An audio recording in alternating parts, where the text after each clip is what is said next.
Share my story time. School started, but I'm still here. This one's called Psycho Girl vs. Psycho. Why is one specified and the other not?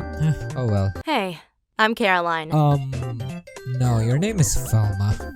And my neighbor made my life hell by listening to loud music every single night. That doesn't really sound like hell, but just really annoying. I knew I had to get rid of him, so I set him up, and now he's in prison. Pretty sure that's illegal. And for loud music? What? It all started after I got my promotion at work. I had enough money to move out of my mom's home and to find my own place. It was a one-bedroom apartment, but right when I went to bed at midnight, my neighbor started playing loud metal music. I don't think that's allowed in at least most apartments, so sending a noise complaint would probably help with the issue. I decided to knock on his door. Of course, I was scared, but I had a knife with me, just in case.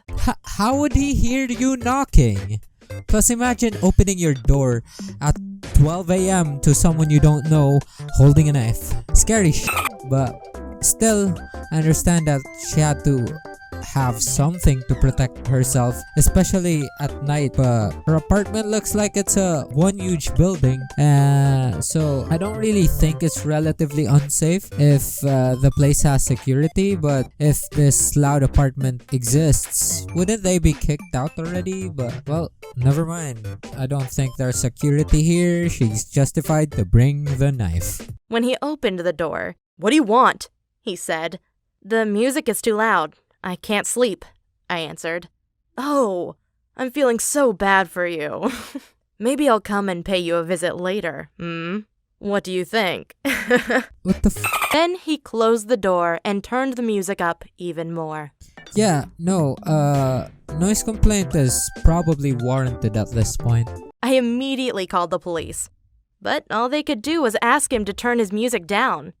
But as soon as they left, my neighbor turned his music up again. Okay, if you call the police again, that would be considered as disturbing the peace misdemeanor, which is like 3 months in prison, I think. But I'm sure, like all the other stories do, she would take this into her own hands. I mean, she said in the beginning that she set him up to prison. So I set him up, and now he's in prison. It took me less than 5 minutes to come up with a plan to destroy this whole man's life. For not turning down his music? Bruh. Again, if you just call the police again or file the noise complaint, you wouldn't have to get your hands dirty. Right the next day. What is this walking animation? I had left my apartment door wide open and placed a couple of $1,000s on my table. I knew if my neighbor saw the money, he would go and try to steal it. That's why I planted a video camera into my apartment that would record everything. Wouldn't that be suspicious though, that it's a setup? I mean, the angle of the camera points exactly to where the money was put, and wouldn't there be like footage of you intentionally putting the money there? I'm still convinced that calling the cops again would be more safe and a surefire way to put this man in the prison, but like, who knows? He not only received a 2-year prison sentence for burglary and attempted theft, but another 6 months for threatening me.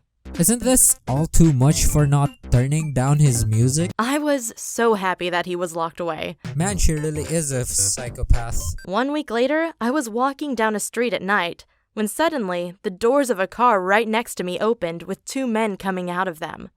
I immediately knew they were coming for me. Awfully presumptuous, but good instinct. So I started running as fast as I could.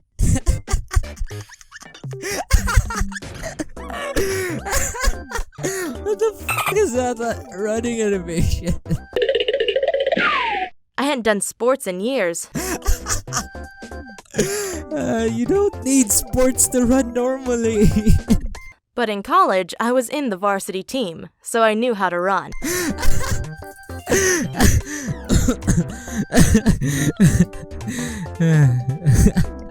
And trust me, I ran. Oh my god.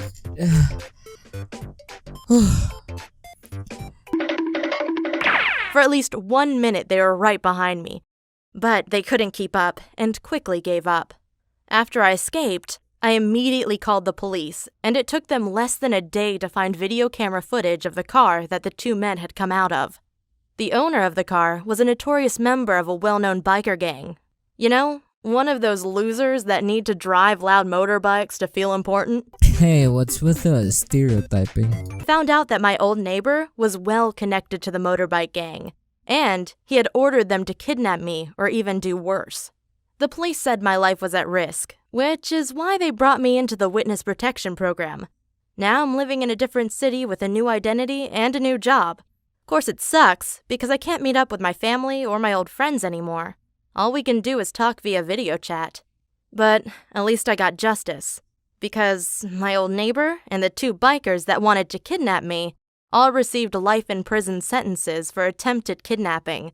I don't really know the judicial system where you are, but I don't think attempted kidnapping is equal to life imprisonment. Plus, you wouldn't have gone through all of this if you just called the cops again. I'm so glad this nightmare is over. I mean, if my old neighbor had treated me with respect and kept his music down, and if the two bikers hadn't tried to kidnap me, none of them would be in prison right now. Life imprisonment for not turning down your volume?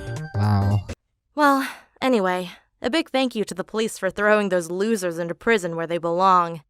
And please, let me know in the comments what you would have done in my situation. I don't know, filed a noise complaint, called the cops again, I don't know, might be something that wouldn't give someone life imprisonment and me having to abandon everyone. Moral of the story, if you're loud, you belong to prison forever. I'm gone, bye.